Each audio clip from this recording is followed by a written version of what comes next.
মৌমাছি মৌমাছি কোথা যাও নাচি নাচি দাঁড়াও না একবার ভাই। ওই ফুল ফুটে বনে যাই মধু আহরণে দাঁড়াবার সময় তো নাই। নবকৃষ্ণ ভট্টাচার্যের কাজের লোক কবিতায় মৌমাছিকে ব্যস্ততম ও পরিশ্রমী প্রাণী হিসেবে বোঝানো হয়েছে। ক্ষুদ্র এই প্রাণীটি মানব সভ্যতায় অনস্বীকার্য গুরুত্ব বহন করে। মৌমাছি আল্লাহর এক বিস্ময়কর সৃষ্টি। আল কুরআনে যেসব কীট পতঙ্গের বর্ণনা এসেছে এর মধ্যে মৌমাছি অন্যতম।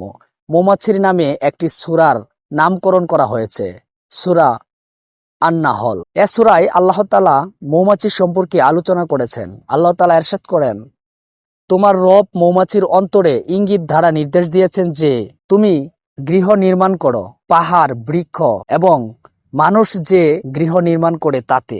সূরা আন-নাহল আয়াত নাম্বার 68। পরের আয়াতে আল্লাহ তাআলা বলেন, এরপর প্রত্যেক ফল হতে কিছু কিছু আহার করো, অতঃপর তোমার রবের সহজ পথ অনুসরণ করো। ওর উদর হতে নির্গত হয় বিবিধ বর্ণের পানীয়, যাতে মানুষের জন্য রয়েছে রোগের প্রতিষেধক। অবশ্যই এতে রয়েছে নিদর্শন চিন্তাশীল সম্প্রদায়ের জন্য। সূরা আন-নাহল। ভন ফ্রিস মৌমাছির আচরণ এবং যোগাযোগের উপর গবেষণার জন্য 1973 সালে নোবেল পুরস্কার পেয়েছিলেন। মৌমাছি কোনো নতুন বাগান বা ফুল আবিষ্কার করার পর ফিরে যায় এবং তার সহকর্মী মৌমাছিকে সেখানে যাওয়ার সঠিক দিক ও মানচিত্র বলে, যা মৌমাছির নাচ নামে পরিচিত। কর্মী মৌমাছিদের মধ্যে তথ্য প্রেরণের উদ্দেশ্যে এই প্রকার গতিবিধির অর্থ ফটোগ্রাফি এবং অন্যান্য পদ্ধতি ব্যবহার করে বৈজ্ঞানিকভাবে আবিষ্কৃত হয়েছে। শেক্সপিয়ারের নাটক হেনরি দ্য ফোর্থ কিছু চরিত্র মৌমাছি সম্পর্কে কথা বলে এবং উল্লেখ করে যে মৌমাছিরা সৈন্য এবং তাদের একজন রাজা রয়েছে। শেক্সপিয়রের সময়ের লোকেরা এটাই ভেবেছিল যে শ্রমিক মৌমাছিরা পুরুষ মৌমাছি এবং তারা বাড়ি যায় ও একটি রাজা মৌমাছির কাছে জবাবদিহি করে। কিন্তু এটা সত্য নয়। শ্রমিক মৌমাছিরা মহিলা এবং তারা রাজা মৌমাছিকে রিপোর্ট করে না, বরং একটি রানী মৌমাছিকে রিপোর্ট করে। তবে এটি আবিষ্কার করতে গত 300 বছরে আধুনিক তদন্ত করতে হয়েছিল।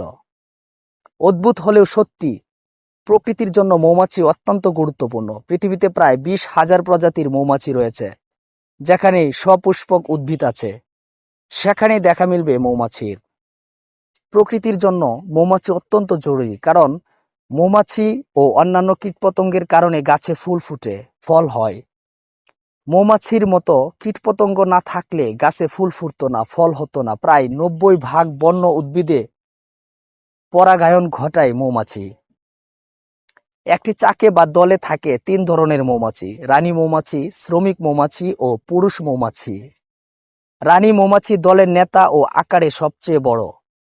সম্পূর্ণ দলকে গাইড করার পাশাপাশি পরবর্তী রানী মৌমাছি জন্ম দেওয়া তার কাজ।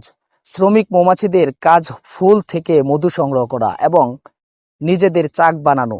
সব শ্রমিক মৌমাছি নারী। এই শ্রমিক মৌমাছিগুলোই আমরা বাইরে উড়তে দেখি। আর পুরুষ মৌমাছির কাজ রানীর আশেপাশে থাকা। তবে গ্রীষ্ম ও বসন্তকাল ছাড়া বাকি মৌসুমে পুরুষ মৌমাছিরা অলস সময় কাটায়। মৌমাছি আমাদের জন্য মধু তৈরি করে না। মৌমাছি সবচেয়ে বেশি পরিচিত তার মধুর জন্য, কিন্তু এই মধু আমাদের জন্য তৈরি করে না, বরং শীতকালে নিজেদের খাওয়ার জন্য তারা মধু সংগ্রহ করে রাখে। প্রয়োজনের তুলনায় 2 থেকে 3 গুণ বেশি মধু উৎপাদন করে রাখে এরা। আর সুযোগ বুঝে সেই অতিরিক্ত মধুই আমরা নিয়ে নেই। রানী মৌমাছিকে খাওয়ানো হয় বিশেষ খাবার। রানী মৌমাছি মারা গেলে শ্রমিক মৌমাছিরা সদ্য জন্মানো একটি রানী মৌমাছিকে বাছাই করে। তাকে রয়্যাল জেলি নামে এক ধরনের বিশেষ খাবার খাওয়ানো হয়, ফলে দ্রুত বড় হতে থাকে মৌমাছিটি। এটি প্রাপ্ত বয়স্ক হলে রানী মৌমাছির জায়গা দখল করে। মৌমাছির গতি ঘন্টায় 35 কিলোমিটার। মৌমাছিরা ঘন্টায় প্রায় 35 কিলোমিটার বেগে উড়তে পারে। এদের দুই পাশে 2টি করে মোট 4টি ডানা থাকে। সেকেন্ডে 240 বার ডানা ঝাপটায় এরা। মৌমাছি ক্ষুধার্ত থাকলে দিনে 10 কিলোমিটার পথ পাড়ি দিতে পারে, তবে সাধারণত এরা চাকের 3 কিলোমিটারের মধ্যে থাকে। প্রতিদিন প্রায় 2000 ফুল থেকে মধু সংগ্রহ করে। মৌমাছির আছে গন্ধ নেওয়ার রেসেপ্টর। মৌমাছির প্রায় 170টি গন্ধ নেওয়ার রিসেপ্টর আছে। গন্ধ শুকে তারা বাসায় ফিরতে পারে। খাবারের সন্ধানে গিয়ে ফুল চিনতেও সাহায্য করে এই রিসেপ্টর। প্রতিদিন 1 থেকে 12 চা চামচ মধু সংগ্রহ করে মৌমাছি গড়ে 1 থেকে 1.5 মাস বাঁচে। এই সময়ের মধ্যে প্রতিটি মৌমাছি প্রায় 1 থেকে 12 চা চামচ মধু সংগ্রহ করে, যা প্রায় 0.8 গ্রামের সমান। রানী মৌমাছি বাঁচে গড়ে 5 বছর। গ্রীষ্মকালে রানী মৌমাছি সবচেয়ে বেশি ব্যস্ত থাকে। এ সময় প্রতিদিন প্রায় 2500টি ডিম পাড়ে রানী মৌমাছি। মৌচাক দেখলে মনে হয় এরা বুঝি গণিত জানে। কত সুন্দর করে ষড়ভুজাকারে মৌচাকের কুঠুরিগুলো সাজানো থাকে। হিসেব করে দেখা গেছে এই জ্যামিতিক আকৃতির কুঠুরিতেই সবচেয়ে বেশি মধু রাখা হয়। ষড়ভুজাকার না হয়ে বৃত্তাকার বা গোলাকার হলে এত মধু ধরতো না। কিন্তু মৌমাছি এটা বুঝে করে না, বরং প্রাকৃতিক নিয়মেই কুঠুরিগুলো ষড়ভুজাকার হয়ে যায়। প্রায় 3 কোটি বছর ধরে পৃথিবীতে মৌমাছি টিকে আছে। প্রতিটি মৌমাছির চাকে গড়ে 50,000 মৌমাছি থাকে। 1 কেজি মধু সংগ্রহ করতে প্রায় 40 লাখ ফুল ঘুরতে হয় মৌমাছিদের। মাহফুজ রাজা, মুভি বাংলা টেলিভিশন।